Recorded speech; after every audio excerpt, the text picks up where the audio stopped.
Hi everybody, this is Pam with Jesus Junk Journals, and we are going on with the Art Journal Challenge, Jesus Art Journal Challenge, and today is you for unleavened bread, the Feast of Unleavened Bread, actually. And so we have some matzah here. There's matzah here, which is unleavened bread here on this. This is a Passover dinner. And an explanation of the Feast of Unleavened Bread, and a scripture. So I am going to cut this out, but I just wanted to tell you guys, I have a testimony to give. So we're really happy and excited because we have a member of our extended family who she walked with the Lord for a long time. She has a family, and she walked with the Lord for a long time, but you know how, life is long, and some things didn't go well for them in some areas, and so she sort of started social drinking, and it kind of progressed until it was just full out alcoholism, and she wouldn't leave her house. The last 2 years she hasn't left the house since COVID. She's just kind of been staying in her house. Her husband goes in and out, but he's just been kind of beside himself. Nobody could talk to her or reason with her about anything, and it was just very disturbing and very sad because, we could all remember that she did go to church and walk with the Lord and so on, and like where she is now. And so she was apparently she was watching Kenneth Copeland on the Victory Channel, which in the United States, it's if you don't know, it's a channel sort of, you can get it online, but you can get it on TV in some places. But anyway, she was watching that for, I guess, a week. She was watching it, and I guess one day she was sitting there, and she said something just lifted off of her, and she just came back to herself. She's like, I'm back. And her husband came in, and she's like, let's go do this, let's go do that, let's go visit so-and-so. And it was just like somebody threw a switch. And so we are just ecstatic and happy. And I wanted to share that because it's very encouraging. If you have family members or people around you who sometimes you just feel like you want to give up, and don't give up, because God can cause things to turn around instantly. So anyway, on that happy note, I'm going to go and cut my pieces out, and I'm going to think about this, what I want to do for the background, and then I will be back. Okay, I've cut my pieces out, and I forgot to do my prompts, so I'm going to draw those. We're running out of prompts here. Getting down to the last few. Okay, use a deconstructed tea bag. Okay. And use a napkin. All right. All right, well, we'll have to go down and get a tea bag. Okay, well, that wasn't too bad. All right, and then the other thing I was going to do is read the scripture, or not the scripture, but this description of the Feast of Unleavened Bread. So it says, all of the Jewish festivals correspond to events in the New Testament so far, and we expect the pattern to continue. Yeast, or leaven, symbolizes sin. The 7-day Feast of Unleavened Bread, a Jewish festival, falls immediately after Passover and before the Feast of Pentecost. For Christians, this festival lined up with Jesus being crucified right before Passover began, up to and including when he was resurrected. So for the Jews, removing leaven meant putting away the sin in their lives. The parallel is Jesus took all our sin when he died. Paul says in 1 Corinthians 5:7, for indeed Christ, our Passover, was sacrificed for us. He was dead 3 days and 3 nights and then was resurrected. So there's a symbolism and a correlation from the Jewish feasts to what Jesus has done in the New Testament and is going to do. So that was that. So anyway, as far as what I'm going to do, I still haven't figured that out. I'm thinking now, since I pulled the prompts and it says use a napkin and a tea bag, that will help me. So it sounds like I'm going to be decoupaging. So I think I will go ahead and gesso my background. I hadn't done that yet. I'll gesso it and let it dry, and then I will come back.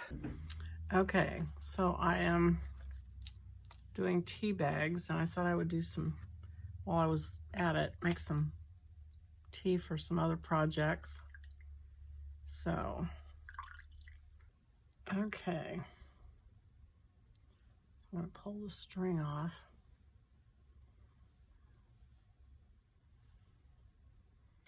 And then for the second one, it said use napkins. And I found a couple of napkins that I got in this last napkin exchange we did on our Facebook group, which is, if you want to go to it, it's Jesus Junk Journals Creators. And we did a napkin swap. And so, let's see. I wonder if this will work.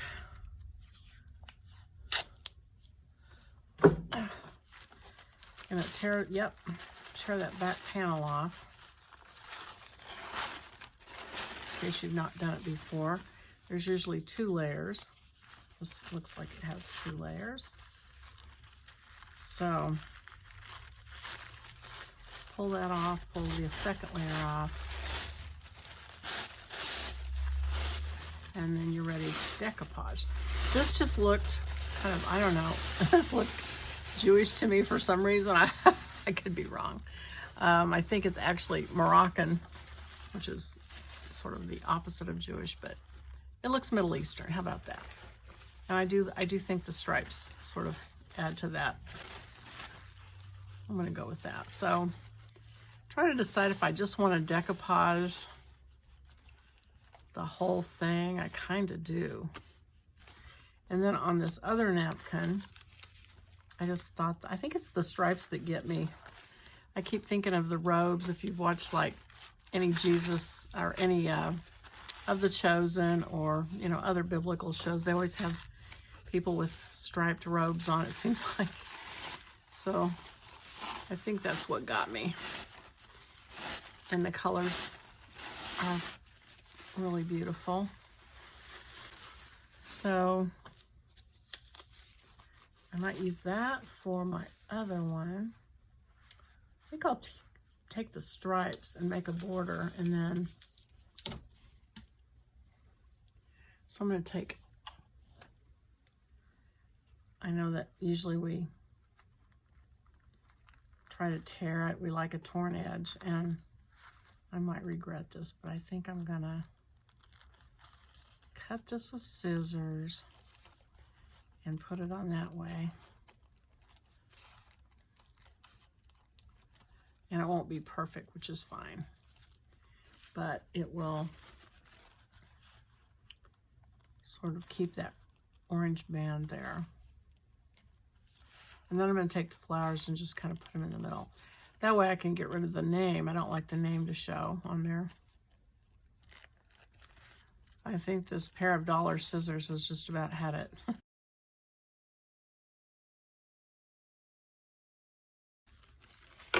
And then I don't use real Mod Podge. I make my own.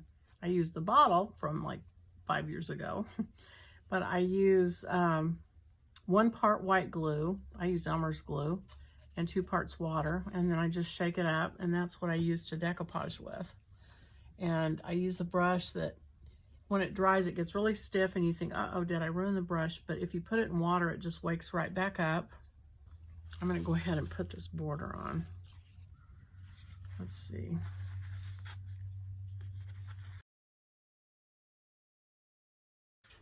So I'm putting that on. And then this. And I will have to come up with something on the edges, it looks like, because this isn't long enough.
like there.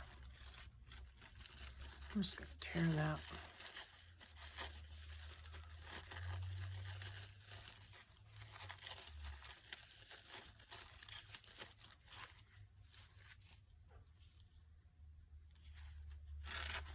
Tear that.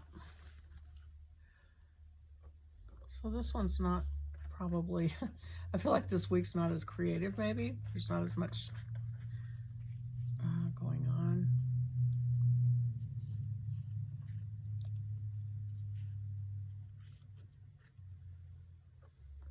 Pretty straightforward, I guess is what I'm trying to say. At least so far, you never know, right? What's going to happen. And then you have to get creative.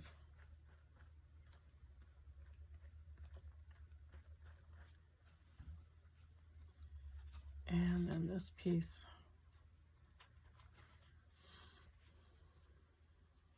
I think I'll just tear there.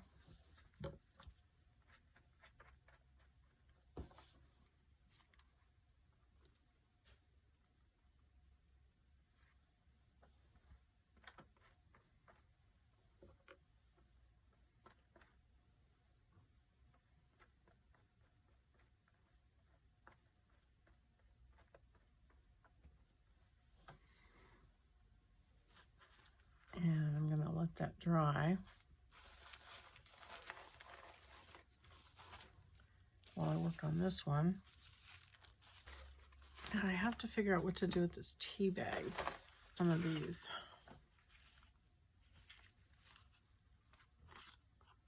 Tear that off. I'm looking at these pictures. I think this might go on the small one. I'm not sure yet. So if I put this,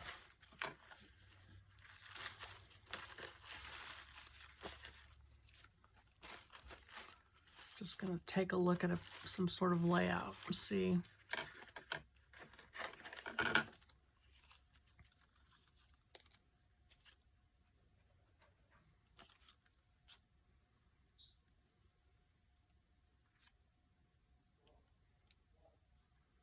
And this one can go on the small one too.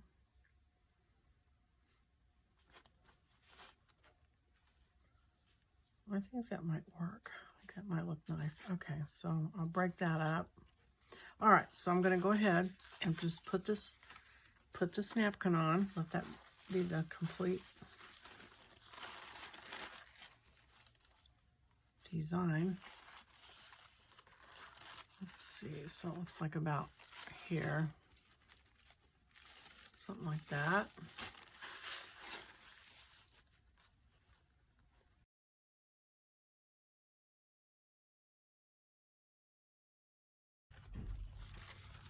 And I'm just gonna put a bunch of Mod Podge on and put that on.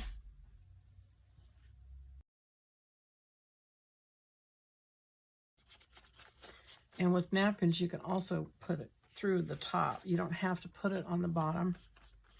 So if I miss a place here, this will just give me a sticky place to put it.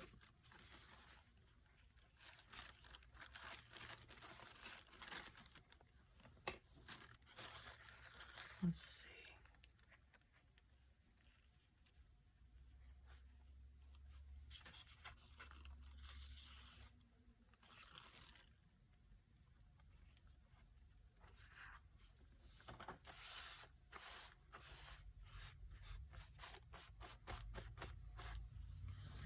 Okay, now I'll go over it with more Mod Podge, and that will sort of seal it and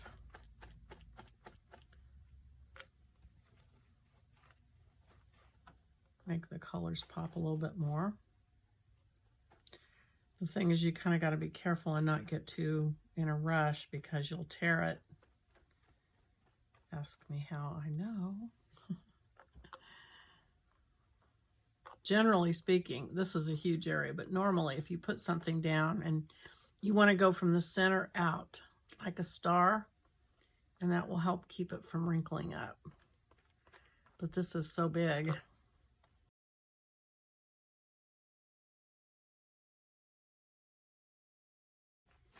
And then I can take the scissors and just trim this off on the edges.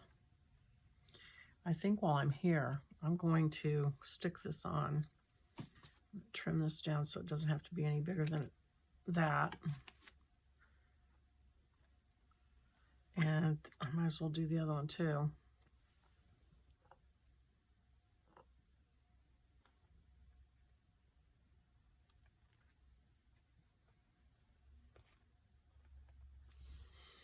Okay, did I get that stuck down at the top? No.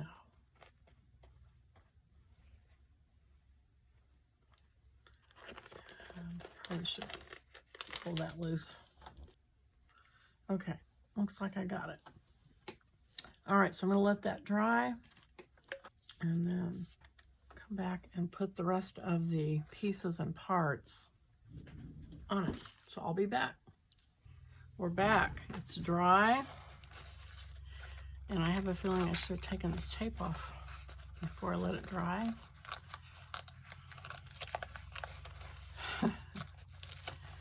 Oh well.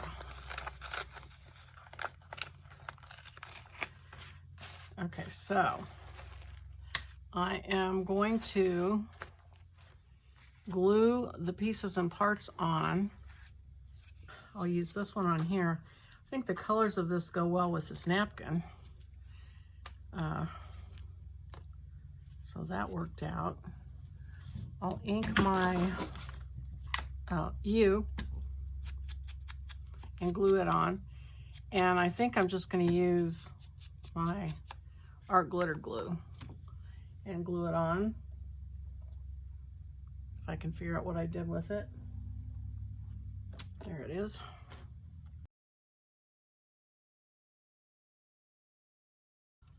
Feast of Unleavened Bread. Actually, I can do it in one line on here.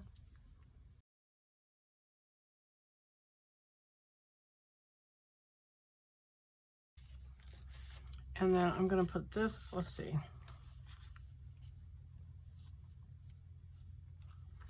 going to put this picture down here.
Okay, so I got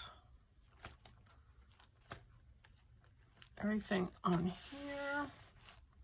Okay, so, you know, I didn't know quite what I was going to do this week, so my prompt helped me out because I just went ahead and used the napkin.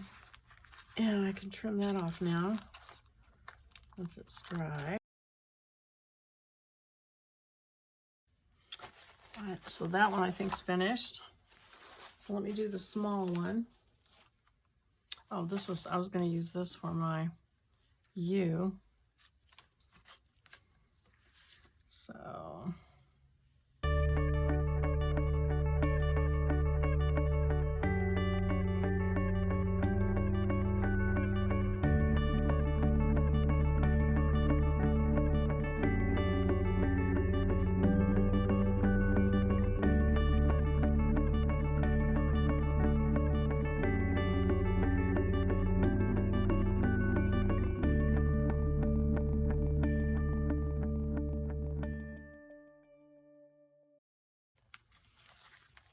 Oh, I know what I was planning to do. I was going to use this tea bag as sort of a thing to offset that picture. So I'm going to go ahead and ink this to maybe give it a little more definition as a sort of frame it.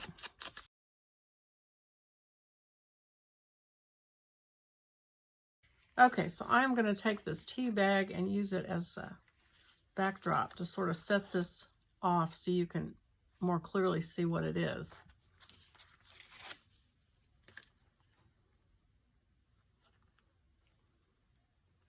And I'm going to leave the edges alone because I don't want the glue to show. So I'm going to try to keep it where the picture will go. Put it on here. And then this on top of it.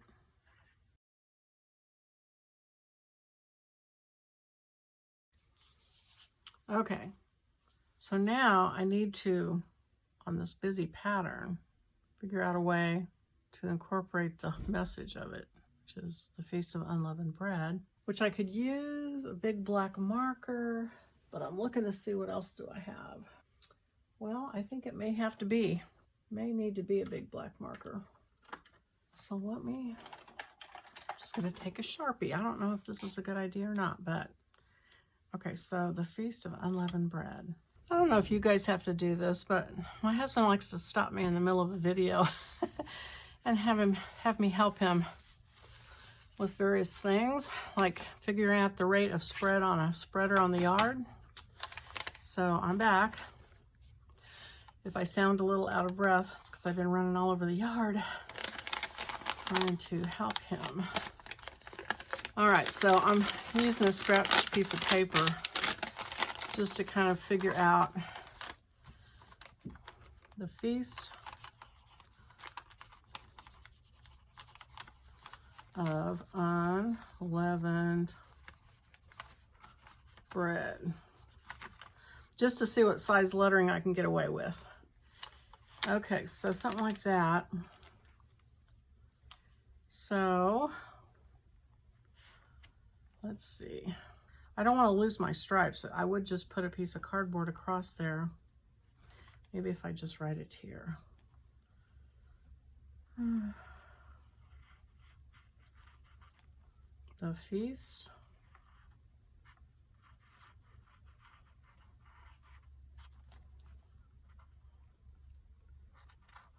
of this rough paper, Unleavened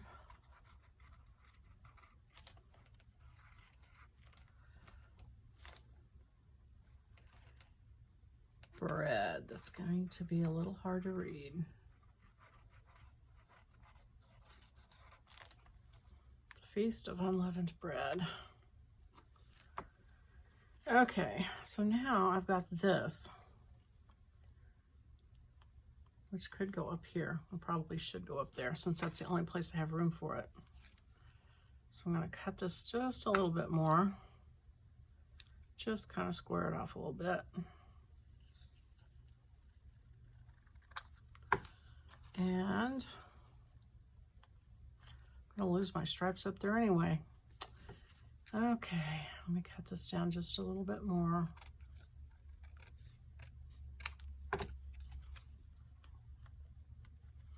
And let's see.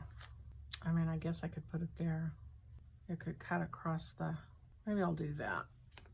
I think I'll do that. Let it cut across the picture. Like that.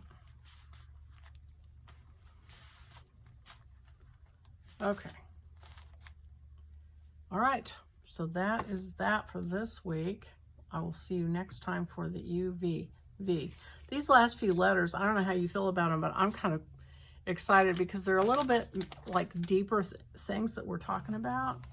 This is really pretty deep, the Feast of Unleavened Bread, and how it relates to prophetic words about what's going to happen next for us. I mean, our future is wound up into that whole thing. So that's pretty cool. All right, enough of that. I will see you on the next video. Thanks for watching. Bye-bye.